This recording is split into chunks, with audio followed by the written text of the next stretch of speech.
Hi everyone, I'm Kaushik Sen, Chief Marketing Officer here at UpGuard, and I'd like to welcome you all to our live customer panel today. It's the first time we're doing this at Summit, and we're really excited to have our three panelists join us today. We're going to get started real soon, but before that, I'll just go through today's agenda and some logistics. So after some intros, our panelists are going to talk a little bit about how they manage third-party cyber risk and how UpGuard helps them with that. We'll also spend a little time talking about one of the features from this quarter's release. And also, if you, the audience, have any questions for our panelists, please do feel free to drop them into the chat on the right-hand side of your screen. Towards the end of the session, we'll try and get through as many of those questions as we can.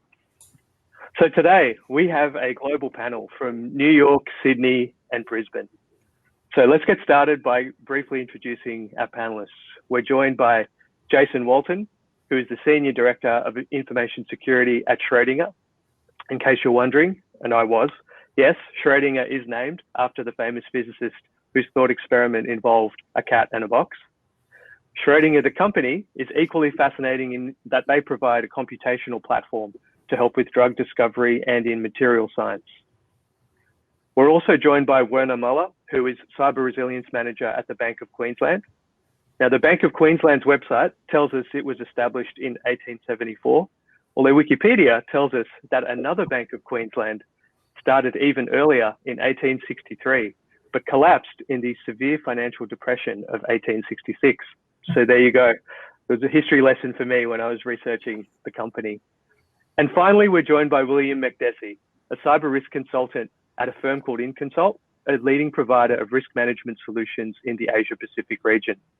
I'm sorry, William, I don't have a weird story about InConsult for you, but they do have an interesting use case for UpGuard, which we will talk about a bit later. So thanks to all three of you for joining us today. We really appreciate you taking the time. Jason, I might open with a question for you.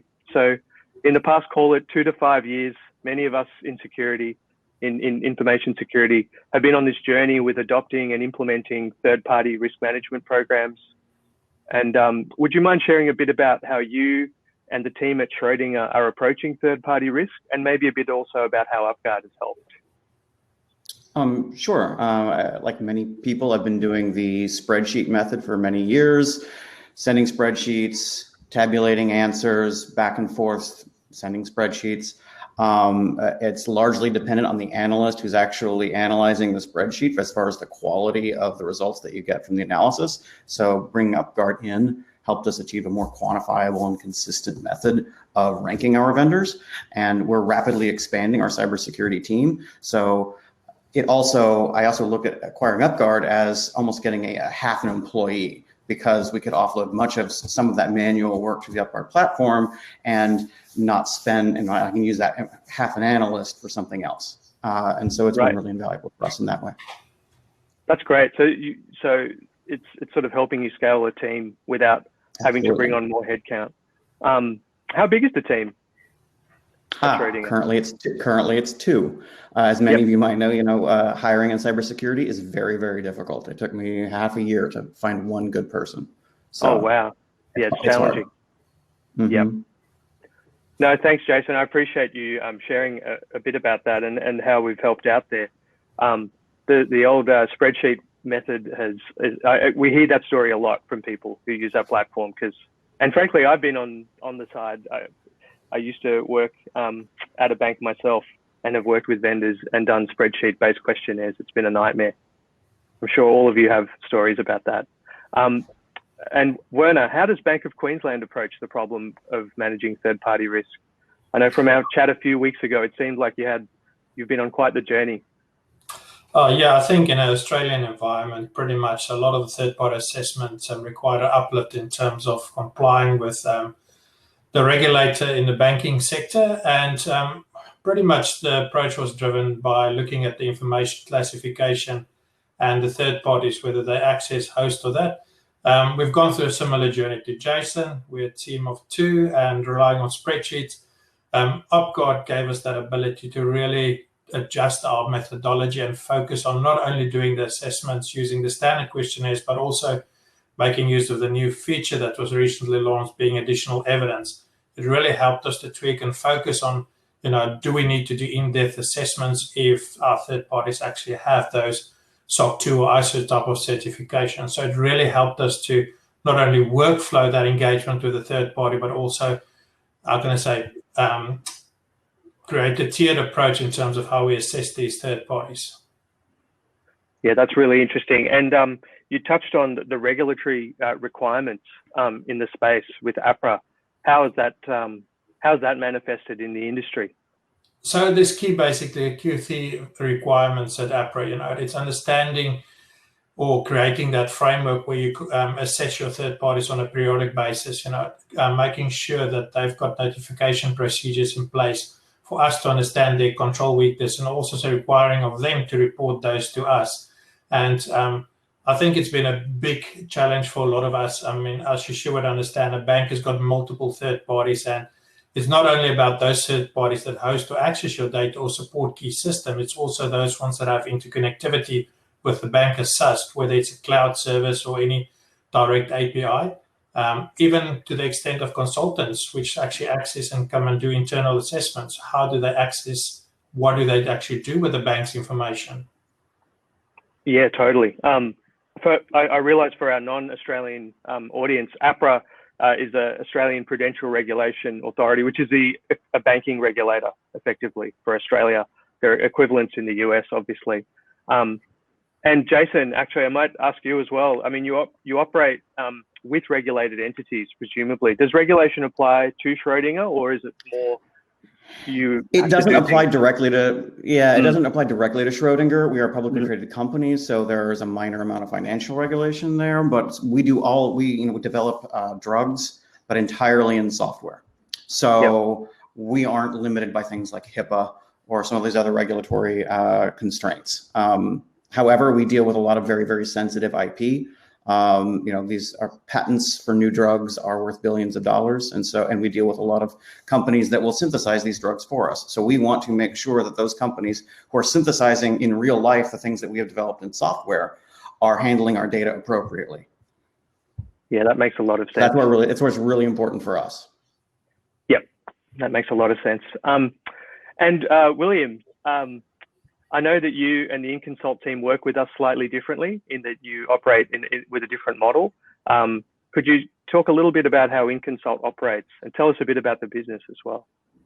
Yeah, so we basically provide business continuity management support for a lot of councils, a lot of deposit-taking institutions as well, who are APRA regulated as well. And these clients will come to us, we'll provide that business continuity management framework review, but then they'll have that concern around their third-party vendors as well. And what we decided to do was use UpGuard to assist us in assessing their third-party vendors. So aside from actually assessing our clients themselves and giving them feedback on their scores and what their outward posture, cyber posture is like, by assessing their vendors as well and using not only the standard questionnaires, but working with UpGuard to make our own custom questionnaires, which was fantastic, by the way. We were able to include a lot of that APRA regulation around CPS 232 business continuity management to really hit the mark on the questionnaires, to give them really accurate scores of their vendors. And by benchmarking these vendors against each other in different cohorts, we were able to indirectly tell them, you need to step up, you need to lift your game because you're a little bit behind in your cyber, your posture is not really good enough. So that comparatively over the years as well, we're going back to clients now and we're providing second and third year support for those scorings, provides a really good comparison of how their vendors are improving over time. And that's a really interesting point you touched on, is sort of benchmarking and tracking vendor performance over time. I might ask, Werner, are you at that stage in Bank of Queensland's journey? Is it? I know you've shown me sort of the framework that you've been using for vendor assessment. Does that have that ongoing component to it as well? Yes. So as part of the methodology that we've put together, it's and obviously that ongoing compliance requirement, we've actually put together a framework that says, in every 3 years for a particular type of a tiered vendor, we would do this type of assessment, would go down to a full assessment.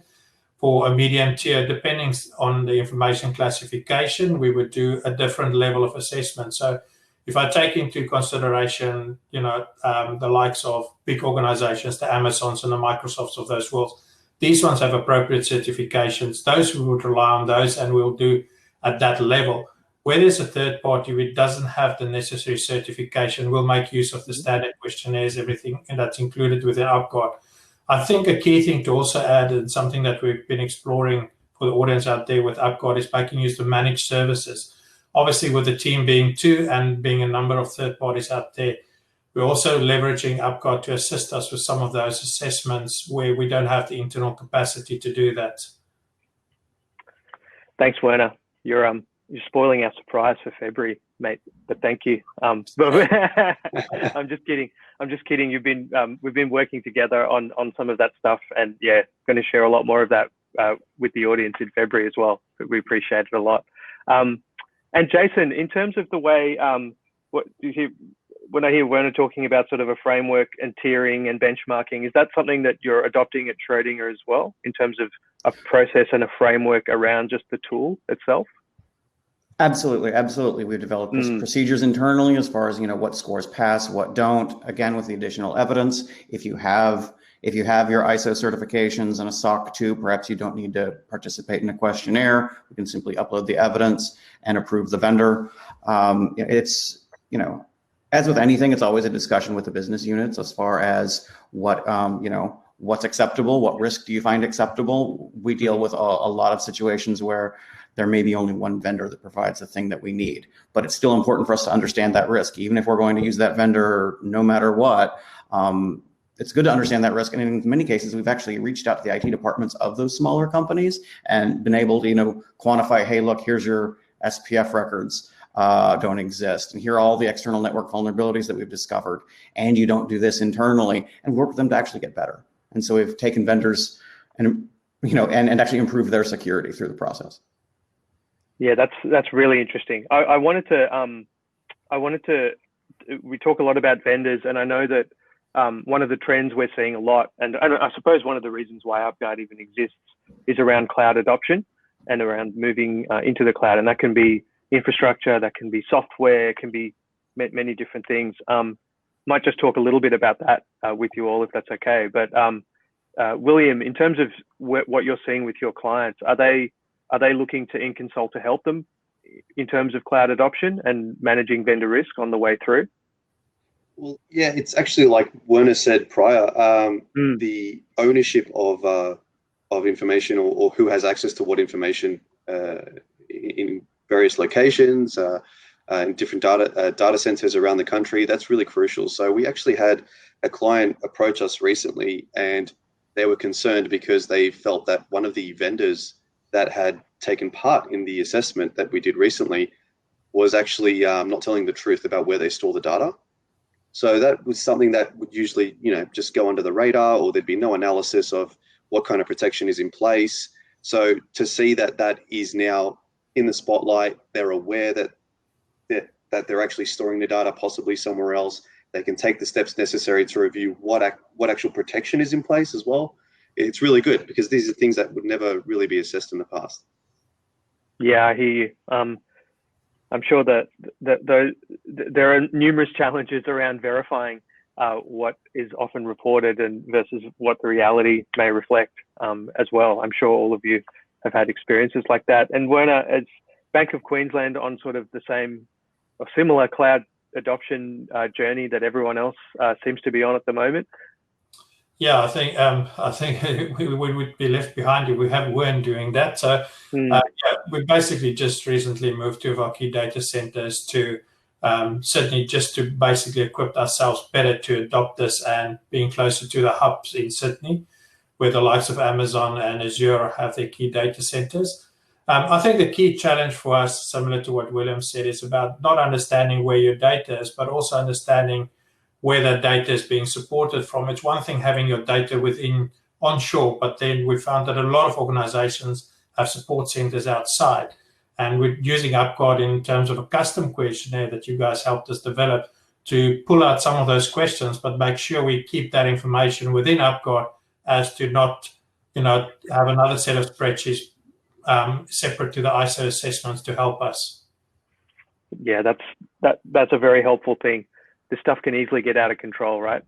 If it's multiple places. And how about you, Jason? I'm sure Schrödinger has. I mean, it's a technology company in that you've been dealing with computational complexity for many years.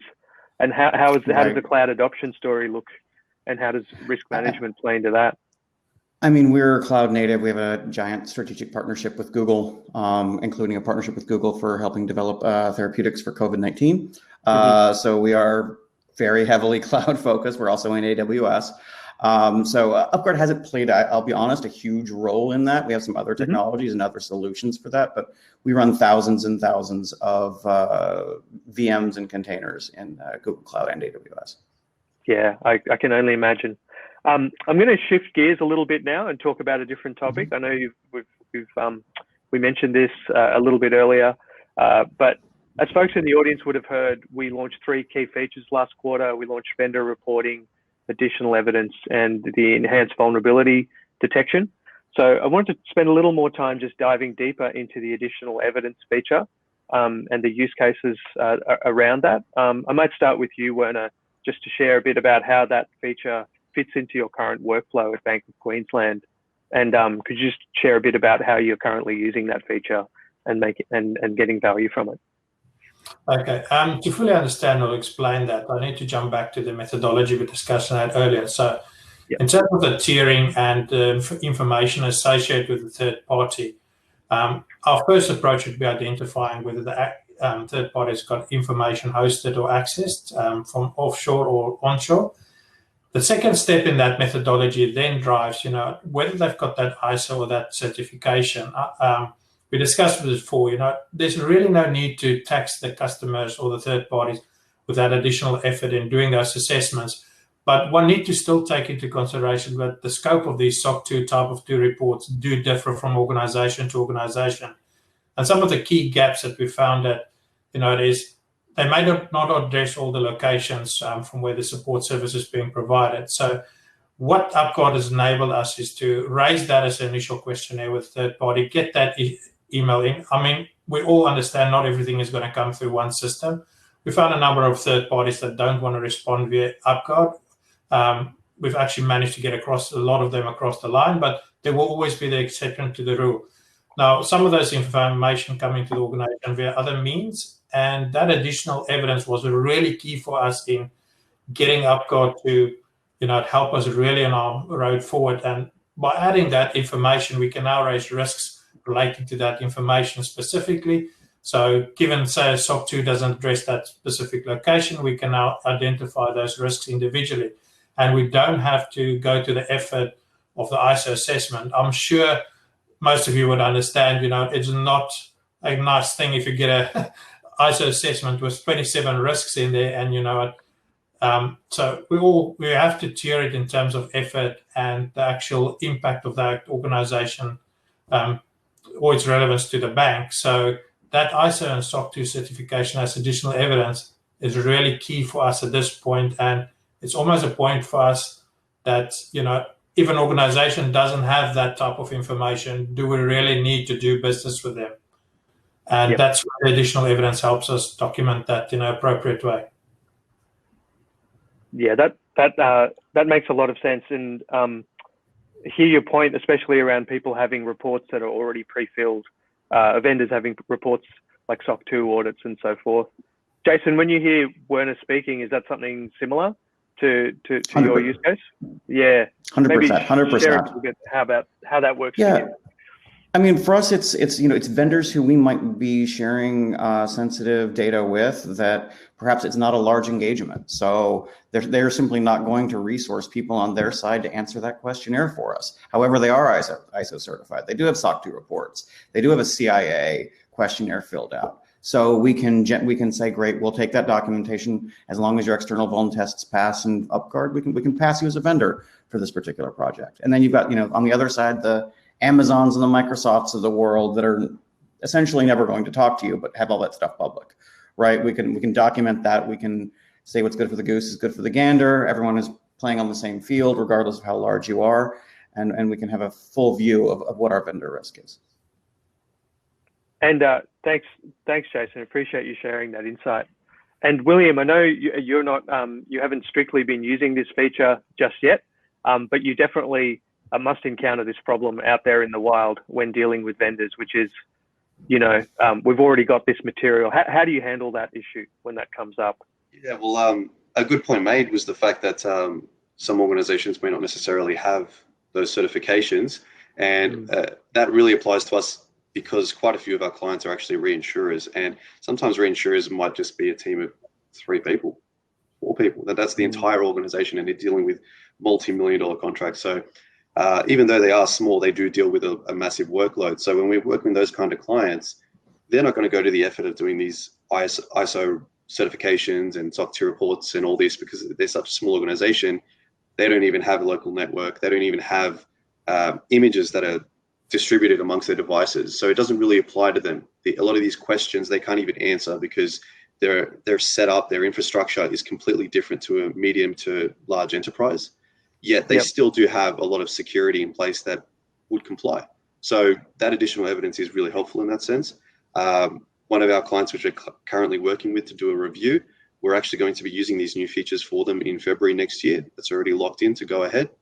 But another good thing as well that Werner said was the adoption of clients to use UpGuard. It was a little bit difficult with a few clients, yet UpGuard is answering those questions. You guys are providing those changes. You brought out that new feature recently, which allows us to add a custom logo to questionnaires. That's fantastic. That was that one issue we had when we first started. But clients were a little bit confused. They were saying, "Oh, what's this link from UpGuard? And who's UpGuard?" Now we can attach logos. That's fantastic, and I love that you guys are responding to that need that we have. Oh, thanks, William. Well, Dan's listening, so it's the chief product officer. So I don't even have to pass it on. If I can add that one thing that we did is in our email to the customers, that initial engagement, we asked them to, if they do got any questions around the email, please contact the bank's vendor manager, and that really helped with us getting them across the line if they do have any questions about the validity. Got it. Yeah. So that they don't. So when they get that email with the request, then they don't get surprised. Basically, like, what's this? Yep. So that's terrific to hear. I might ask each of you as well, and I'll start with you, Jason.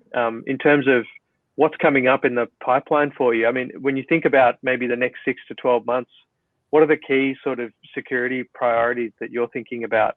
And on the road ahead? I know it's a funny old. This is a funny old year for everyone, and especially. Right. I know. I totally get it. But if I had to ask you, what are the kind of things that you're thinking about? Security as code and cloud security.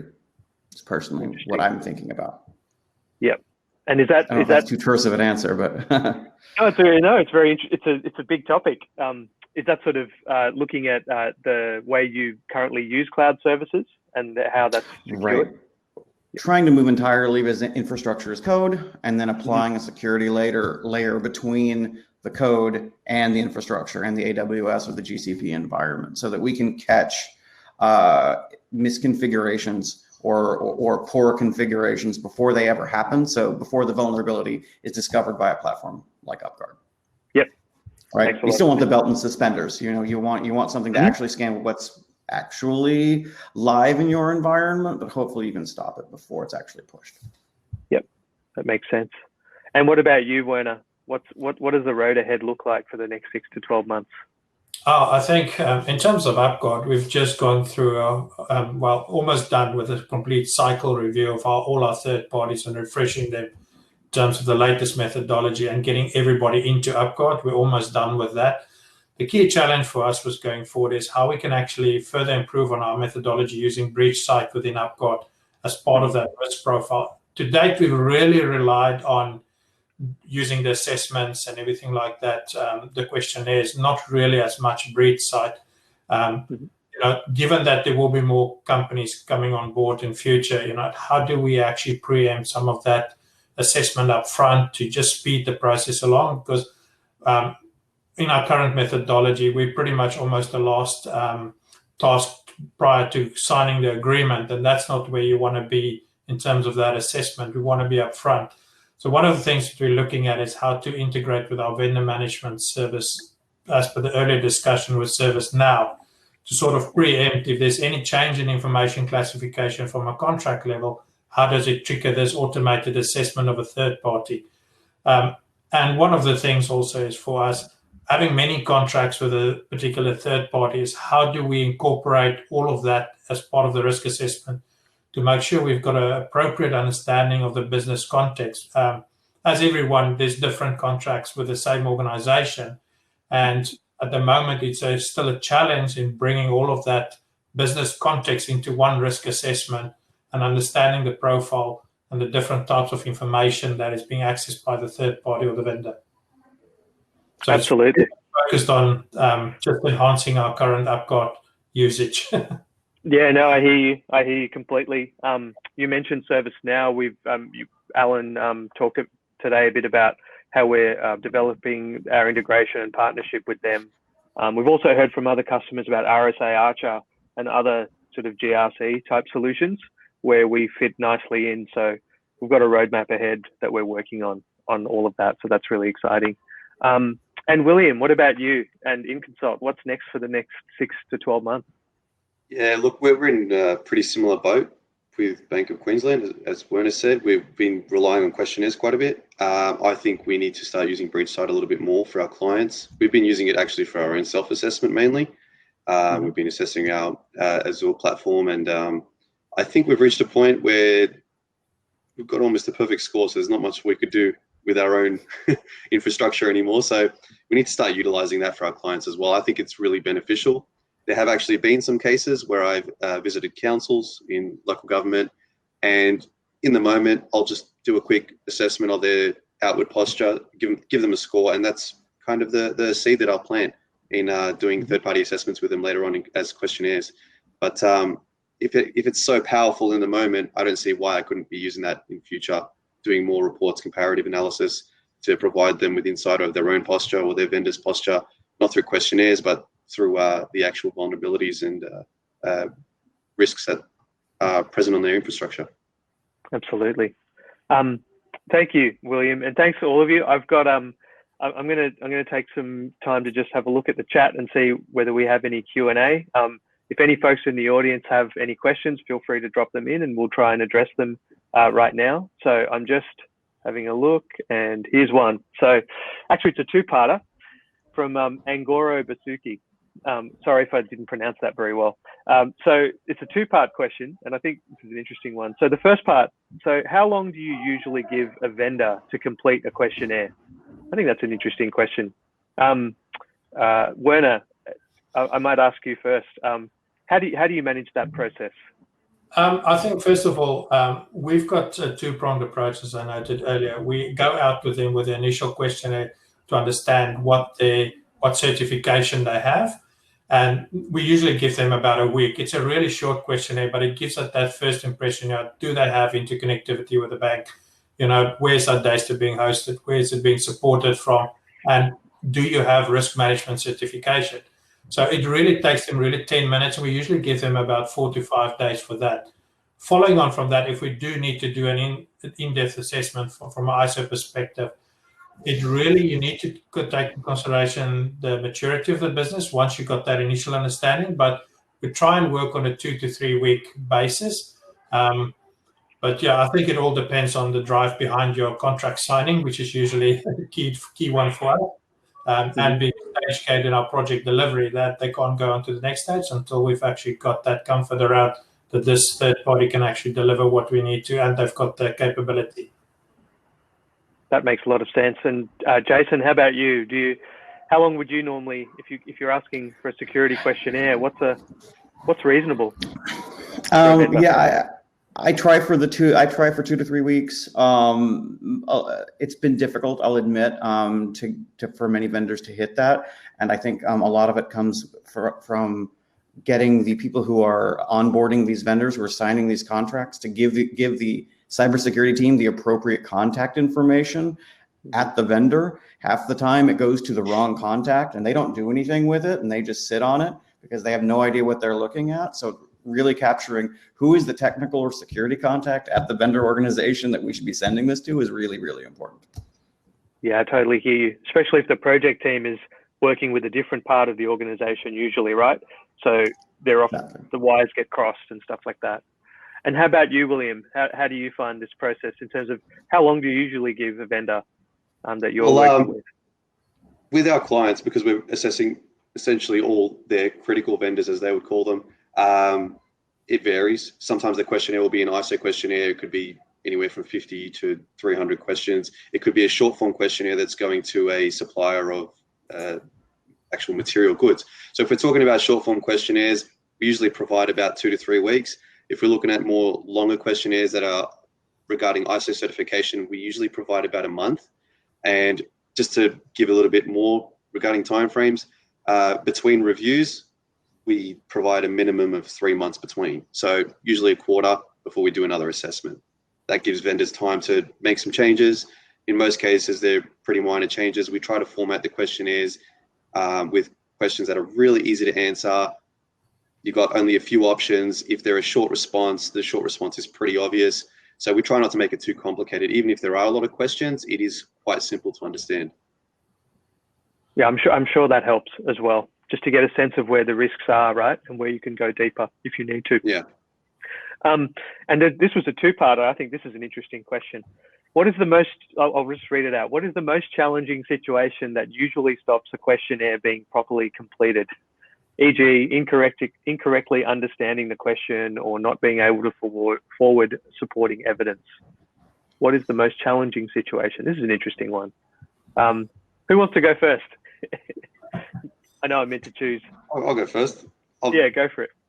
Honestly, our only situation in not having one completed, it was actually completed. It's just, as I said earlier, the client answered it incorrectly and said that they were holding information where they actually weren't. So it resulted in a scathing letter being sent to them. But other than that, no, I have no issues, to be honest. Yeah, all our vendors have, or clients' vendors have answered the questionnaires. That's about it. Yep, that's great. I know it's a little bit of a downer, this question, but it's an interesting one because I think, you know, I think one of the things fundamentally about questionnaires and security assessments, it's about people communicating, right? And that can be challenging at the best of times, and sometimes that can break down. I mean, I guess it's part of our job is to help facilitate that communication. And Werner, have you had any challenging situations that have prevented a questionnaire?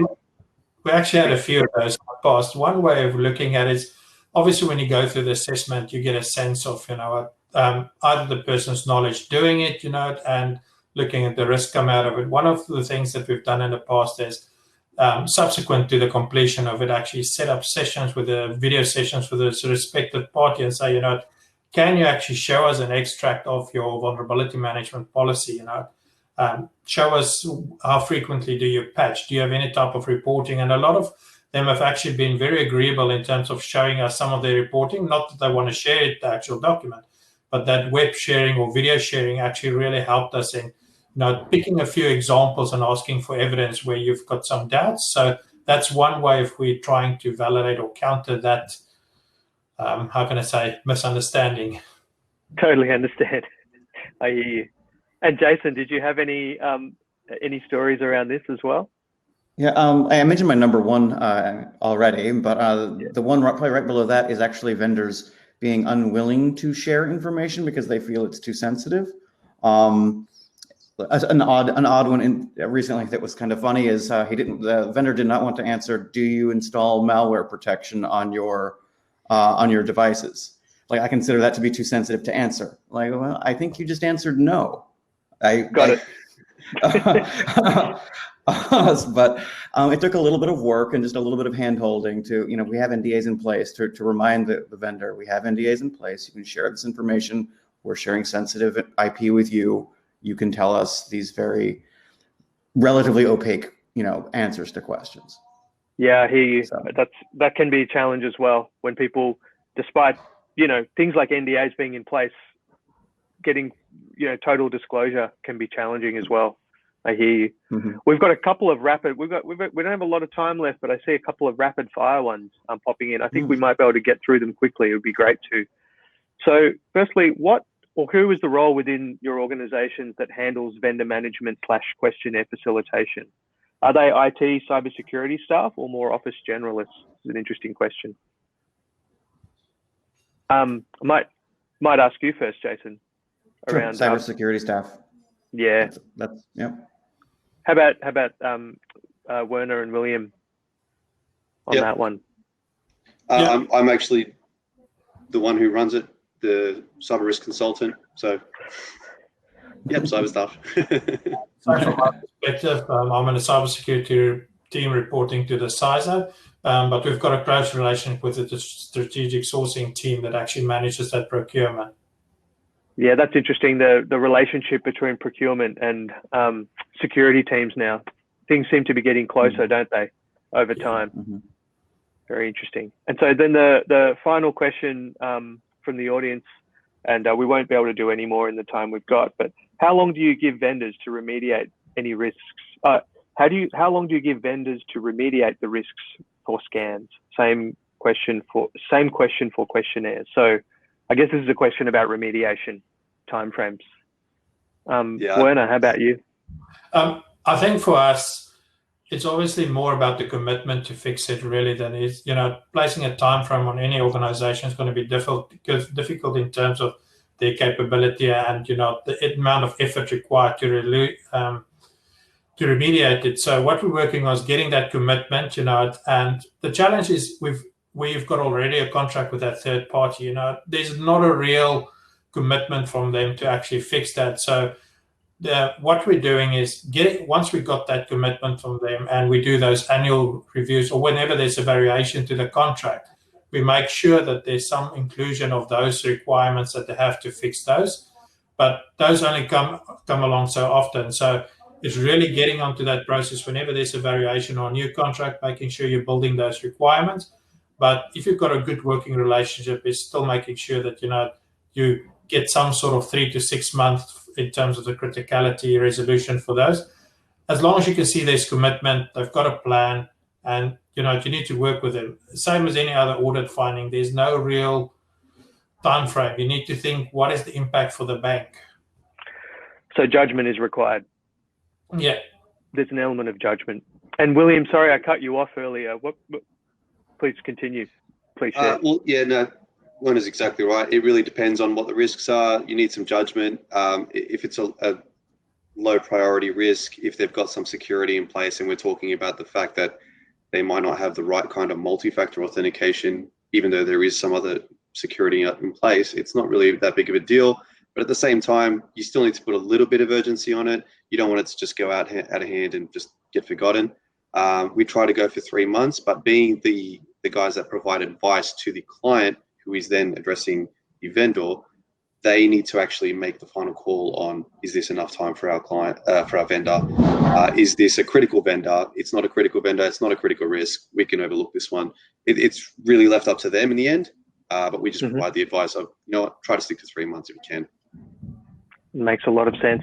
I've got Harsh from my team, who's actually in my team, tapping me virtually, telling me that we're running out of time for our session. So I'm going to have to wrap it up at this point. So this was really illuminating for me, and I really enjoyed this conversation. And I think our entire audience got a lot of value from it. So I just wanted to personally, and on behalf of UpGuard, thank all three of you for participating today. It was a real pleasure to have you with us.